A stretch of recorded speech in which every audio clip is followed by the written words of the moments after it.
Hello guys, দেখেন আজকেও আমি আরেকটা পাহাড়ে চলে আসলাম।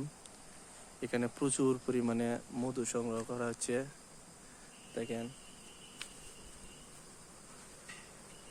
এগুলো উপরে চিনি ছিটায় দেয়, তীরের চিনি। এখানে পানি দিয়া চিনি ছিটায় দেয়, এবারে চিনি এরা আপনারা এই চিনির পানিগুলো খায় আর এটার ভিতরে মধু সংগ্রহ করে।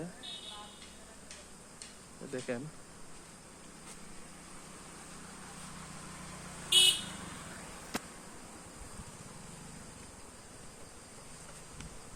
দেখেন মধু সংগ্রহ করতেছে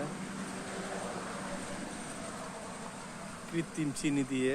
তারা মধু তৈরি করছে আর আমাদেরকে বলা হচ্ছে কাটি মধু। আমরা এগুলা অন্ধবিশ্বাসে নিচ্ছি। দেখেন বিশাল বড় পাহাড়, পাহাড়ের মধ্যে মধু সংগ্রহ করা হচ্ছে। পুরাই বাটপারি একটা ব্যবসা, কোটি কোটি টাকা ব্যবসা নাকি এখানে, বিশ্বাস করার মতো না।